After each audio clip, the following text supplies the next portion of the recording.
Ya, Assalamualaikum warahmatullahi wabarakatuh. Eh, Perkenalkan, nama saya Leonel Ricci, mahasiswa Sistem Komputer dengan NIM 18334911125. Di sini saya akan membuat sebuah tugas mengenai pipe learning dari bab 3 untuk tugas akhir dari pemrosesan paralel. Pertama-tama, apa itu pipe learning? Pipe learning adalah suatu cara meningkatkan keseluruhan performance proses dari sebuah prosesor. Pendekatan arsitektur tersebut memungkinkan eksekusi serempak beberapa instruksi. Dengan cara ini, maka unit pemrosesan akan selalu bekerja. Nah, untuk konsep mempermudah pemahaman pipe learning, ada suatu konsep. Nah, dalam sebuah komputer, mirip dengan suatu baris perakitan dalam suatu pabrik industri. Contohnya, suatu proses pembuatan sebuah mobil.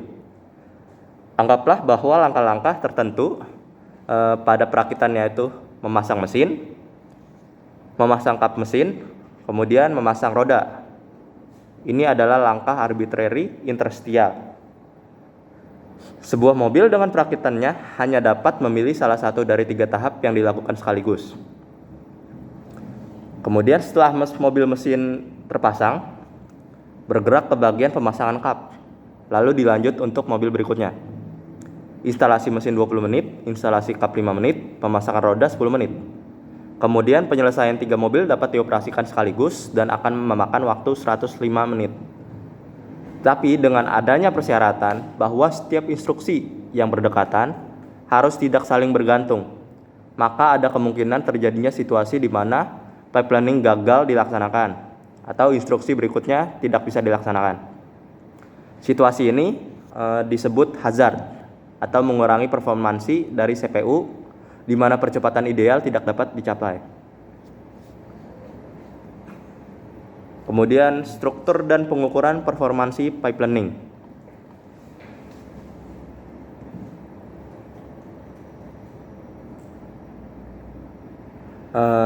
Teknik perancangan pipe learning mendekomposisikan sebarisan proses ke dalam sub-sub proses atau segmen atau stadium. Setiap stadium melakukan suatu fungsi khusus yang menghasilkan suatu output yang dikendaki dengan segera.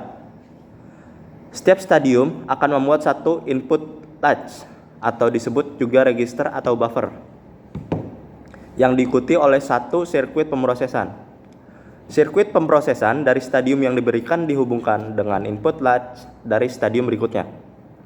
Sinyal clock dikoneksikan ke masing-masing input latch. Kemudian pada masing-masing pulsa clock, seluruh stadium akan mentransfer hasil dengan segera ke input latch dari stadium berikutnya. Kemudian ini ada struktur dasar sebuah pipe learning dengan keterangan P periode clock, CB waktu maksimum untuk suatu stadium melakukan sebuah fungsi. Kemudian T1 waktu bagi latch menerima data input. Selanjutnya ada pengukuran performansi pipe learning. Kemampuan mengoverlap stadium barisan proses untuk berbagai hasil input tes yang berbeda dalam waktu penyelesaian teoritis secara keseluruhan diekspresikan sebagai T pipe sama dengan M dikali P tambah N kurang 1 kali P, yang dimana N merupakan jumlah input task dan M merupakan jumlah stadium dalam pipe learning. Dan P adalah periode clock.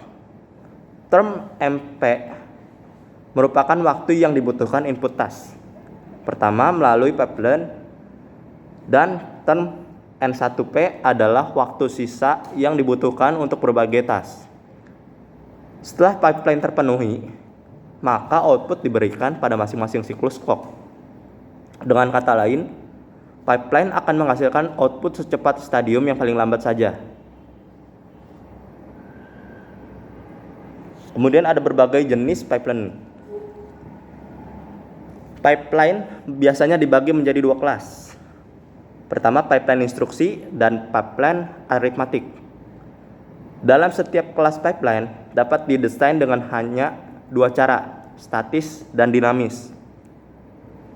Sebuah pipeline statis hanya dapat melakukan satu operasi, seperti operasi penambahan atau operasi perkalian pada satu waktu. Kemudian operasi sebuah pipeline statis hanya dapat dirubah setelah pipeline berkaitan telah dikosongkan atau drained. Maksudnya data input terakhir telah meninggalkan pipeline, sementara sebuah pipeline dinamis dapat melakukan lebih dari satu operasi pada satu waktu.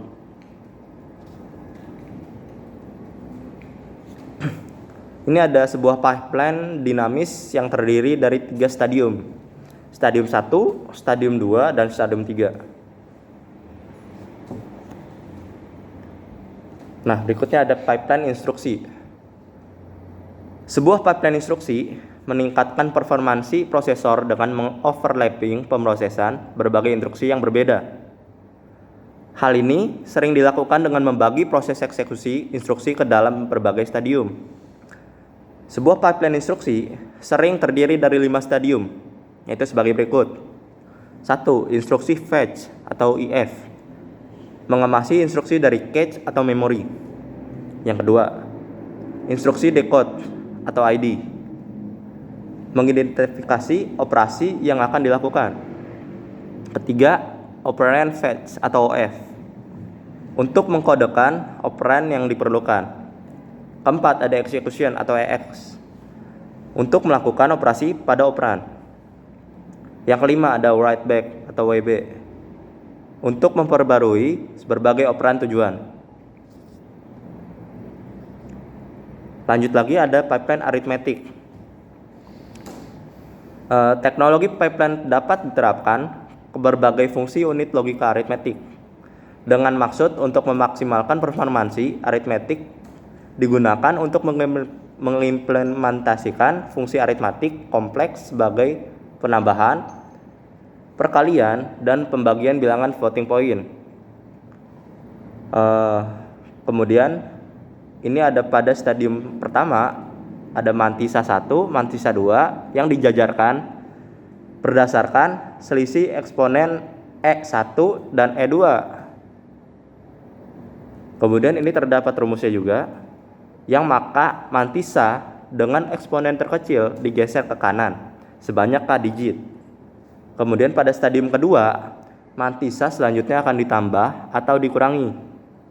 Pada stadium ketiga, hasil akan dinormalisasikan agar mantisa terakhir memiliki digit yang tidak nol sesudah nilai fraksi.